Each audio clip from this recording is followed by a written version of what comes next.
अल्लाह के प्यारे रसूल सल्लल्लाहु ताला अलैहि वसल्लम की मोहब्बत हम पर ज़रूरी करार दी गई। जिस तरह हदीस पाक में ये फरमाया गया ना कि तुम उतनी देर तक मोमिन नहीं हो सकते जब तक हर चीज़ से बढ़कर, हर शख्स से बढ़कर नबी पाक अलैहिस्सलाम से प्यार ना करो। इसी तरह कुरान मजीद ने फरमाया कि फ़ला व रब्बिका, ए महबूब हमें आपके रब की कसम, ए महबूब आपके रब की कसम, ला युमिनूना हत्ता युहक्किमूका फ़ीमा शजर बैनहुम, ये उस वक़्त तक मोमिन नहीं हो सकते जब तक अपने हर मामले में आपको हाकिम तस्लीम ना कर लें।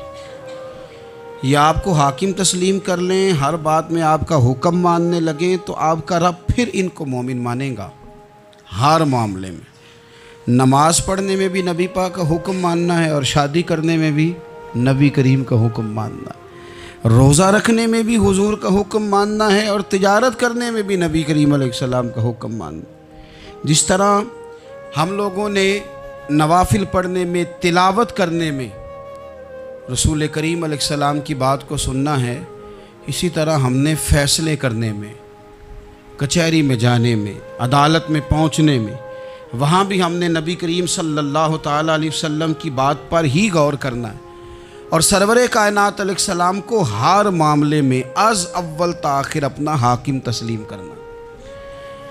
जब हम इस मफ़हूम को सादा लफ्ज़ों में लेते हैं ना कि हर मामले में हुजूर सैयद आलम सल्लल्लाहु अलैहि वसल्लम का कौल फ़ैसल होगा, तो फिर हम कहते हैं कि दुनिया में जब निज़ाम मुस्तफ़ा नाफिज़ हो फिर हुजूर का कौल फ़ैसल है। यानी जिस तरह हुजूर की बात मस्जिद के मिंबर से मानी जा रही है, इसी तरह पार्लियामेंट में भी उसी तरह हुजूर की बात को तस्लीम किया। जिस तरह नबी पाक अलैहिस्सलातु वस्सलाम की बात का निफाज हम नमाज रोज़े के मामले में गौर से सुनते हैं, मसला पूछते हैं, बारीक होकर चलते हैं, इसी तरह जब जज फैसला करे तो फिर भी उसने रसूलुल्लाह सल्लल्लाहु अलैहि वसल्लम के दीन को ही देखना है। निज़ाम मुस्तफ़ा सल्लल्लाहु अलैहि वसल्लम जब नाफिज़ होगा, दुनिया में हुजूर का कानून जब नाफिज़ होगा तो फिर ठंडी हवा चलेगी। मुसलमानों का ये मसला है कि ये नबी पाक से प्यार तो करते हैं और अल्हम्दुलिल्लाह बड़ा करते हैं, लेकिन ये प्यार को जेहतों और सिमतों में कैद करते हैं।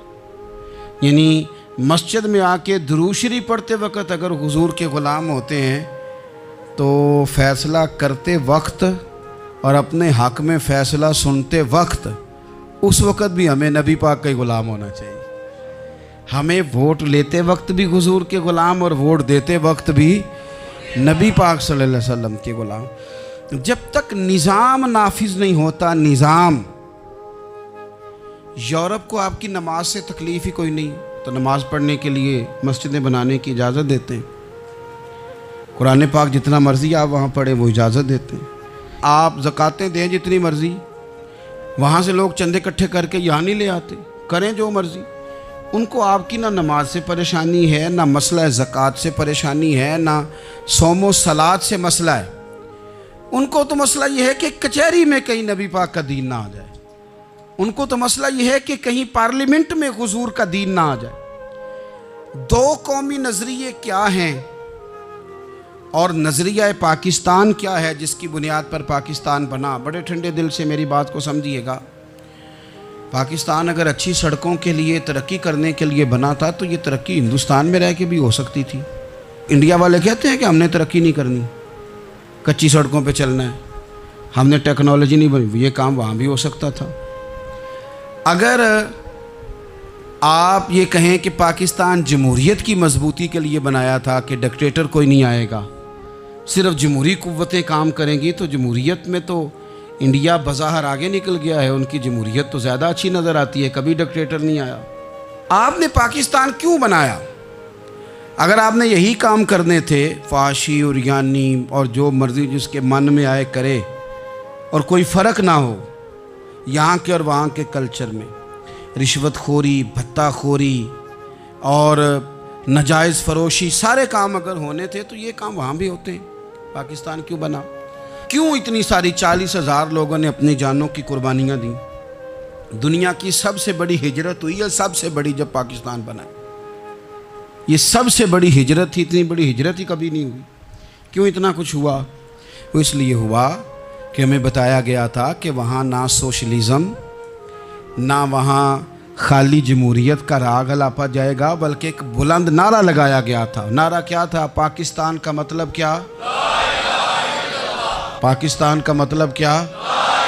ला इलाहा इल्लल्लाह मुहम्मदुर रसूलुल्लाह सल्लल्लाहु अलैहि। ये उन्वान बनाया गया। गरीब आदमी को बताया गया कि जब पाकिस्तान बनेगा तो वहाँ हुजूर का निज़ाम नाफिज होगा, जागीरदार की और गरीब की तफरीक ख़त्म होगी। जिस तरह अमीर के बच्चे को कॉलेज में दाखिला मिलेगा, गरीब के बच्चे को भी मिलेगा। वहाँ बताया गया कि लोग वहाँ हर लिहाज से अपने आप को बराबर समझेंगे। वहाँ वही बात होगी जो जनाब सिद्दीक़ अकबर करते थे। वहाँ वही जुमले दोहराए जाएंगे जो हज़रत उमर फरमाते थे। वहाँ उसी तरह गरीब पर सखावत की जाएगी, उसे दिया जाएगा जिस तरह हज़रत उस्मान गनी करते थे। वहाँ उसी तरह फ़क्र का दौर दौरा होगा, सादगी का हुस्न होगा, अपनायत का नूर होगा जो मौला अली शेर खुदा ने अता फरमाया था। इस सोच की बुनियाद पर पाकिस्तान बनाया गया, इस सोच की बुनियाद पर, और इसी सोच को आगे लेकर के जाया गया। कोई सियासी पार्टी अब ये बात नहीं करती। दो कौमी नज़रिए का माना ये था कि हिंदू अलग कौम है, मुसलमान एक अलग कौम है, उनका रहना सहना, उठना बैठना, खाना पीना अलग है। हमारा उठना बैठना, खाना पीना, सारे मामलात अलग हैं, तहजीब व तमद्दुन अलग है। लिहाजा हमें अलग से ख़ित्ता चाहिए जहाँ हम इस्लामी नज़रियात के मुताबिक आज़ाद हो के अपना वक्त गुजार सके। इस दो कौमी नज़रिए की बुनियाद पर, दो कौमी पहले तो अल्लामा इकबाल इसके कायल नहीं थे। अल्लामा इकबाल का पहले ख्याल ये था कि सारे जहाँ से अच्छा हिंदुस्तान हमारा, ये इकबाल ने लिखा था। फिर इकबाल कहते हैं मेरी सोच बदली और फिर मैंने कहा कि नहीं, खित्तों के ज़ोर पे नहीं, आप रंग नस्ल के ज़ोर पे नहीं, बल्कि कहने लगे कि अपनी मिल्लत पर क़यास अक़वाम मगरिब से न कर, ख़ास है तरकीब में कौम रसूल हाशमी। आप जो तकसीम करेंगे, ये जो तकसीम हुई है ना अरब की, ये मज़हब की बुनियाद पे नहीं हुई। ये तो उनकी ज़ाती लड़ाइयाँ थीं।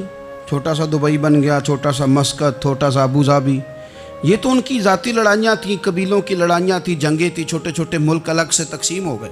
ये मज़हब की बुनियाद पे ऐसा नहीं हुआ। दुनिया में जितनी रियासतें टूट कर बड़ी रियासतों से अलग हुई तो उसमें यह था कि हमारी कौम अलग है, हम सरदार अलहदा से हैं, इसलिए हम अलहदगी पसंद हैं। दुनिया के अंदर दो ही वतन हैं जो दीन के नाम पे बने, दो ही स्टेट हैं जो इस्लाम के नाम पर वजूद में आई। पहली मदीना मुनव्वरा है और दूसरी पाकिस्तान है। खालिस मजहब के नाम पर ये दो रियासतें वजूद में आई, एक मदीना तैयबा और दूसरा पाकिस्तान। पाकिस्तान का मतलब क्या? ला इलाहा इल्लल्लाह मुहम्मदुर रसूलुल्लाह सल्लल्लाहु अलैहि वसल्लम। इस बुनियाद पर इस वतन को, खित्ते को हासिल किया गया, यही नारा लगाया गया।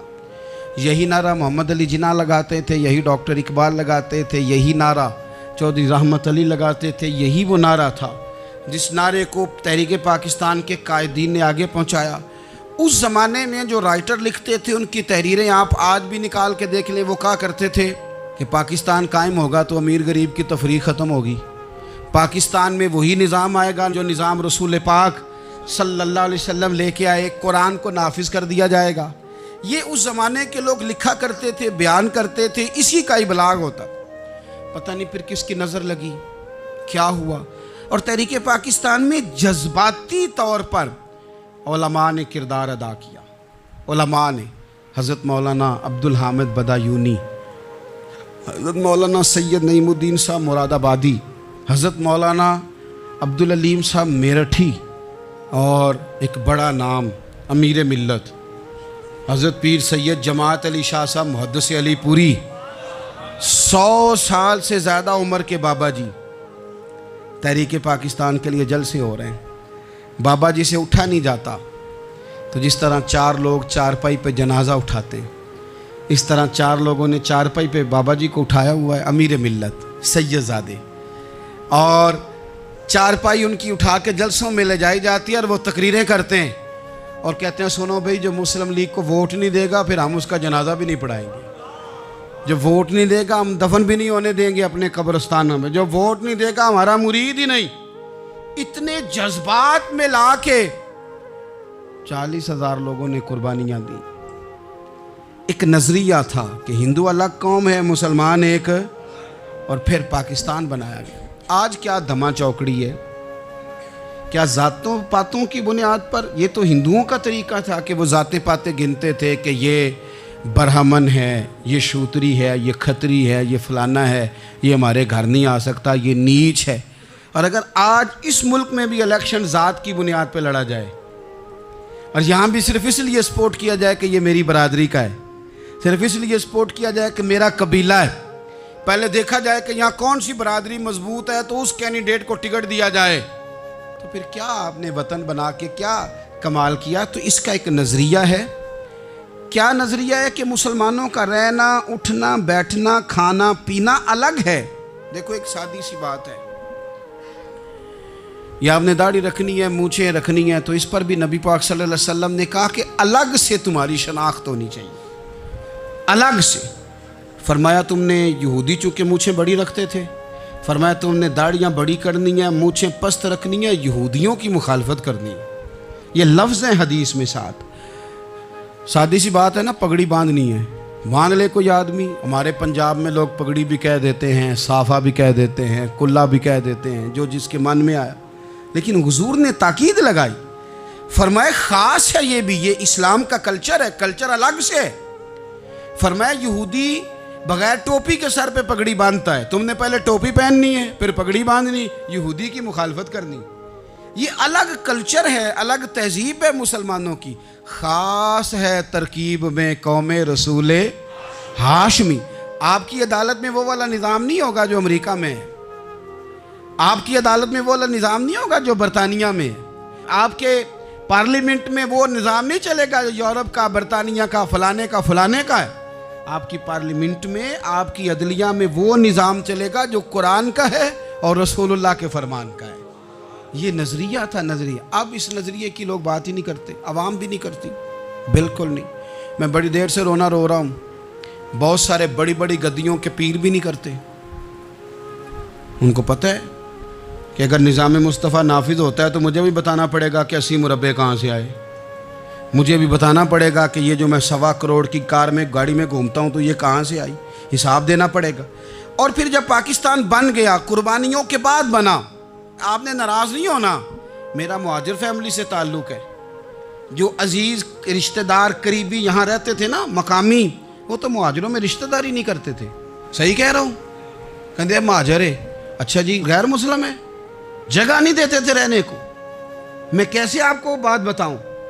फिर इस छोटी छोटी गलतियों को लोगों ने वोट बना के बड़ी बड़ी कत्लो गारत नहीं की इस मुल्क में। इतना बड़ा तकलीफ वाला मंजर था। मेरे दादाजी की फैमिली सारी पाकिस्तान आई थी, दादी की नहीं आई थी। 97 में मेरी दादी का इंतकाल हुआ, वो आखिरी दिन तक रोया करती थी, ऐसे पुत्र पता नहीं मेरे भरा हैं इनके फौत हो गए ने, पता नहीं मेरा कोई चचा है कि सारे चले गए। किस लिए आपने, अगर यही धमा चौकड़ी सियासत की करनी थी, ज़ात पात आपने रखनी थी, तो वहाँ कोई दुख था? ये तमाशे तो वहाँ भी हो रहे।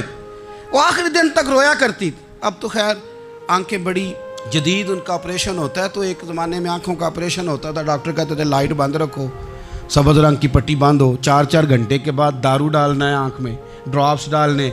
मैं 4 घंटे के बाद उनकी आँखों में ड्रॉप्स डालने जाता था, तो कभी कभी मुझे बिठा लेती थी, तो कहती थी कि पता नहीं कोई बचा है कि नहीं बचा, पता नहीं अब कोई है कि नहीं, पता नहीं कोई उनमें से होगा कि नहीं। पुत्र मैं तेन दसा साढ़े पिंड किस तरह का होंदा सी, मैं तुम्हें बताऊँ फलानी चीज़। फिर जिन्ना ने ऐलान किया था कि मुल्क बन गया, कहती थी हमने बड़ा कहा अपने रिश्तेदारों से कि चलें, पर वो कहते थे ये तो थोड़े दिनों की बात है, सब ने वापस आ जाना है। मैंने 2 दफ़ा ये माहौल देखा है, अटारी स्टेशन पे, वाघा बॉर्डर पे, एयरपोर्टों पे, एक भाई उधर है एक इधर है, इस तरह तड़प के रोते हैं जब लोग इंडिया पाकिस्तान आते जाते हैं। क्यों आपने ये सारा कुछ किया? सिर्फ एक नारा था कि पाकिस्तान का मतलब क्या, ला इलाहा इल्लल्लाह मुहम्मदुर रसूलुल्लाह। सिर्फ एक नारा था कि यहाँ हम हुजूर का दीन लेके आएंगे, वो दीन तुम लाए नहीं। उन्हीं नवाबों, वडेरों, चौधरियों के ज़िम्मे तुमने काम लगा दिया। अपने मुल्क में हुजूर के निज़ाम के लिए जद्दोजहद करें। ये बना ही नबी पाक के निज़ाम के लिए, इसका कोई दूसरा हल हो सकता? कोई हल नहीं।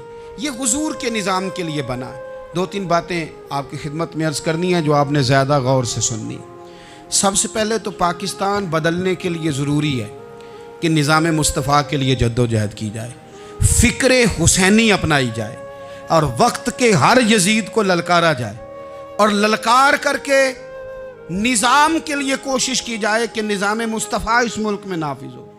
उस जद्दोजहद को आगे बढ़ाया जाए। वही जद्दोजहद जो हमारे बुज़ुर्गों का काफ़िला सदरुल अफ़ाज़िल सैयद नईमुद्दीन मुरादाबादी से लेकर अल्लामा शाह अहमद नूरानी सिद्दीकी तक और आज के इस दौर के अकाबरीन तक जो जद्दोजहद करता आया है, उस जद्दोजहद को अपनाया जाए। हमारे मुंह से ये लफ्ज़ निकलें कि हमें सिर्फ मस्जिद में दीन नहीं चाहिए, कचहरी में भी चाहिए। देखें ना, कचहरी में दीन नाफिज हो तो किस तरह होता है। तरावी बड़ी सोनी हज़रत उबई बिन काब पढ़ाया करते थे, कुरान बड़ा सोना पढ़ते। तो हज़रत उमर ने कहा ये तरावियाँ पढ़ाएंगे। अब चूँकि कुरान अच्छा पढ़ते थे, अच्छा समझते थे, तो हज़रत उमर ने फरमाया चूँकि कुरान अच्छा पढ़ते हैं लिहाजा चीफ जस्टिस भी इन्हीं को बनाना है, जिनको समझ हो कुरान क्या कहता है फ़लाँ चीज़ के बारे में। तो काज़ीउल कुज़ा जज भी हज़रत उबई बिन काब को बुनाया। हज़रत उमर पर एक बंदे ने मुकदमा कर दिया, हज़रत उमर ने उन्हें काजी बनाया है, मुकदमा कर दिया। जनाब उमर पेश हुए अदालत में। पहले तो वो उठ के खड़े हो गए, फिर उसके बाद मुद्दई ने जनाब उमर से कहा कि आप गवाह दें। हज़रत उमर के पास गवाह नहीं थे, तो उसने कहा ठीक है फिर आप कसम दें। तो हज़रत उबई बिन काब रदी अल्लाह ताला अन्हु फरमाने लगे आपको अमीरुल मोमिनीन के साथ ये रवैया इख्तियार नहीं करना चाहिए। आप अमीरुल मोमिनीन से कसम का मुतालबा कर रहे हैं। आपको पता नहीं कि ये वो हस्ती है जिनकी रसूल पाक अलैहिस्सलाम ने गवाहियाँ दी हैं कि बड़े काम के आदमी हैं, इनकी फजीलतें हुजूर ने बयान फरमाई हैं। आप अमीरुल मोमिनीन से। हज़रत उमर ने जनाब उबई बिन काब की तरफ देखा। हिमायत तो हज़रत उमर की कर रहे थे ना, लेकिन ये निज़ाम मुस्तफ़ा है, ये हुजूर का दीन है। हज़रत उमर फरमाने लगे आप इस मुकदमे का फ़ैसला कर लें, बाद में आपको माजूल कर दिया जाएगा। ये आपने क्या कहा कि अमीरुल मोमिनीन से मुतालबा ना करें। फरमाया मैं जितना मर्जी भी मुअज़्ज़ज़ हूँ तो नबी पाक की कायदे के अंदर ना, जो कानून हुजूर ने दिए मैं उसके अंदर हूँ। किसी का एजाज़ उसे कानून से बाहर लेकर नहीं जाता। मैं कानून में हूँ और निज़ाम मुस्तफ़ा की साए के नीचे हूँ।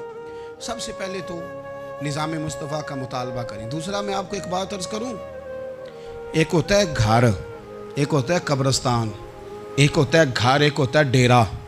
इन दोनों में फ़र्क है। हमारे हुक्मरानों और सियासतदानों के लिए पाकिस्तान यहाँ तो कब्रिस्तान है, यहाँ डेरा है। अगर कोई मर जाए तो यहाँ ला के दफन कर देते हैं ताकि पता चले हम यहाँ के वासी हैं। यहाँ डेरा, डेरा आपको पता है ना, पंजाबी में डेरा समझते हैं, फार्म हाउस, बैठक, समझ में आता है ना मसला। डेरे पे ना लोग मकान नहीं बनाते थे, अच्छा बावर्ची खाना नहीं बनाते थे, क्योंकि डेरे पे सियासत करनी होती है। कोई 2-4 बंदे आए, बैठे, चाय शाय पी, चले गए। रिहाइश जहाँ होती है वहाँ सोने के लिए, बैठने के लिए, आराम करने के लिए, किचन, बावर्ची खाना, खाने पीने के लिए, वहाँ अपने घर वालों के लिए बंदा बंदोबस्त करता है। पाकिस्तान को तो डेरा बनाया हुआ है। यहाँ तो ये आते हैं डेरेदारी करने के लिए। सियासत की 4 दिन, लोगों को कायल किया, इलेक्शन लड़ा, जीत गए तो रह गए, हार गए तो चले गए, और जब जीतने के बाद भी हुक्मरान रहे तो रहे, ना रहे तो चले गए। ये तो डेरा है। लेकिन डेरे में ज्यादा नुकसान चौधरी का नहीं होता कि वो चौधरी बना हुआ है। ज्यादा जालिम वो होता है जो अपने आप को कमी समझता है, वो नुकसान करता है, चौधरी का भी, चौधरी के बच्चों का भी। वो उसे तकब्बुर में मुब्तला करता है, वो उसको कहता है कि तू बादशाह सलामत, वो उसका दिमाग खराब करता है।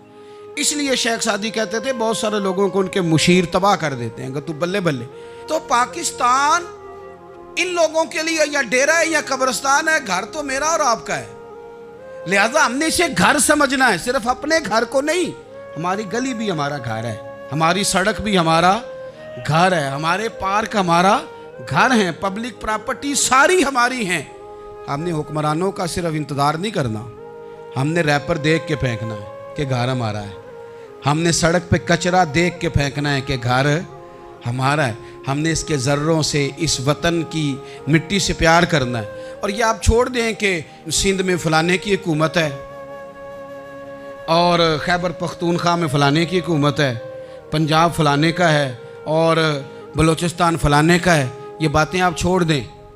खैबर पख्तूनख्वा भी दरवेशों का है, हज़रत बाबा अब्दुर्रहमान का है, पीर ऑफमान की शरीफ का है खैबर पख्तूनख्वा, सिंध हज़रत अब्दुल्ला शाह गाजी का है और पंजाब बाबा फरीद का है और दाता अली अजमेरी का है। तो मेरे अज़ीज़, सबसे पहले तो निज़ाम मुस्तफ़ा का मुतालबा करें, फिर इसकी सफाई में, सुथराई में, तामीर में, तरक्की में अपना किरदार अदा करें। तीसरी बात ये कि लोगों को ये बात समझाएं एक दूसरे को कि बहुत ज़्यादा खुद गर्ज ना बने, फ़कत अपने घर की फ़िक्र छोड़ दें। ये मिल्लतों का तरीका नहीं, कौमें इस तरह नहीं बनती। फ़कत अपने घर की फ़िक्र करना। ऐसी हवा चली है कि हर शख्स सोचता है तमाम शहर जले बस एक मेरा घर ना जले। ये फ़िक्र छोड़ दें।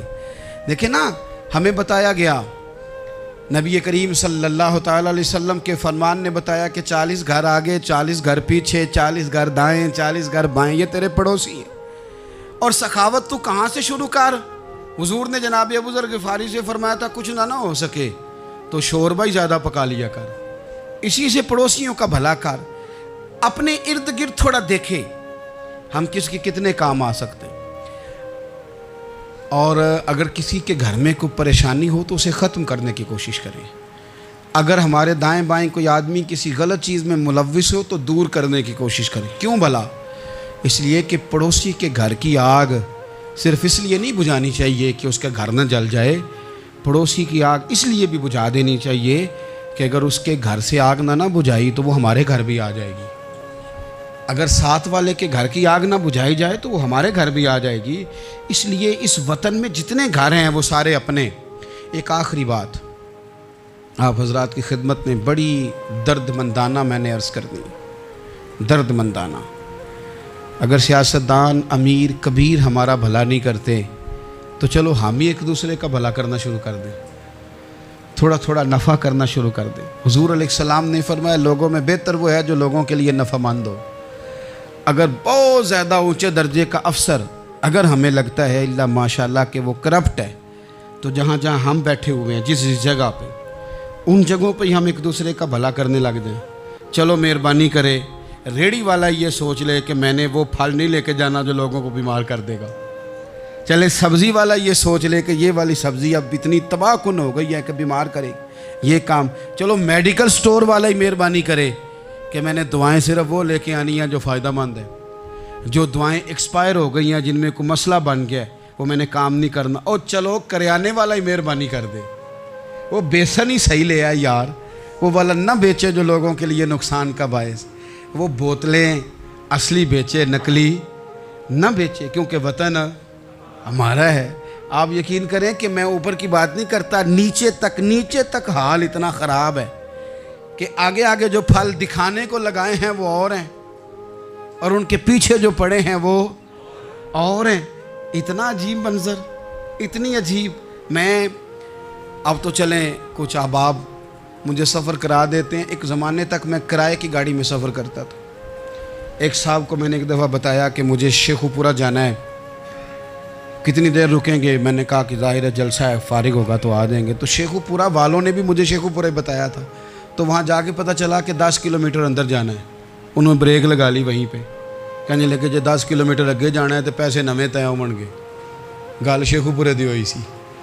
तो मैं कोई ऐसा मसला नहीं था, मैं हंस पड़ा, परेशान नहीं हुआ। मैंने कहा बिल्कुल ठीक है, आप सही कह रहे हैं, ये आपकी बात बिल्कुल बजा है, आपने जो कहा वो दुरुस्त कहा। लेकिन यार मैंने तो यही सुना है कि ये शेखुपुरा है, तो 10 किलोमीटर तक तो बहरहाल एक शहर वैसे भी होता ही है। ये तो नहीं होता कि उसकी एक बाउंड्री है कि 1 किलोमीटर के अंदर शहर बंद है। लेकिन मैंने कहा कि तेरी सोच ने एक बात मुझे, उस दोस्त को मैंने समझाया, प्यारे थे, कायल किया। और मैंने कहा तुम्हारी सोच से एक बात मेरी समझ में आई है कि हम बड़े खुदगर्ज हैं। हमें सिर्फ हमारे हुक्मरान नहीं लूटते, बस हाथ ना पहुँचे तो अंगूर खट्टे, वरना अगर पहुँच जाएं तो कोई एक तरीका होना चाहिए किसी बंदे को किसी जगह नीचे लेके आने का कि ओ हो 10 किलोमीटर आपने तो ये कहा था, अब कैसे बात होगी? मैंने उन्हें कहा कि कुछ भी नहीं इससे फ़र्क पड़ता, इससे कोई फ़र्क नहीं पड़ता। लेकिन एक ज़माना मैंने दौर देखा और एक दौर मैंने वो भी देखा कि मुझे एक जगह जाना था।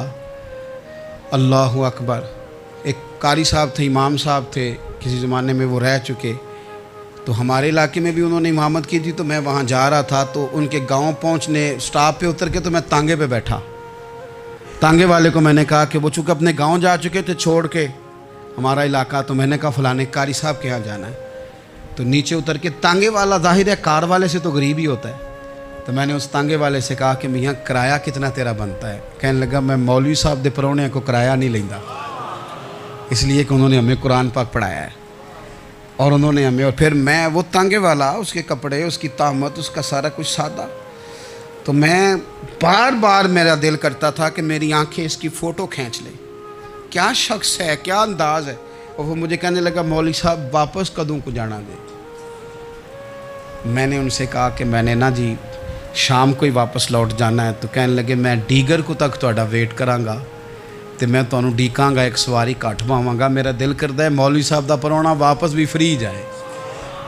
क्या उसकी आमदन होती है तांगे वाले की। वो बंदा भी याद रह गया, ये बंदा भी याद रह गया।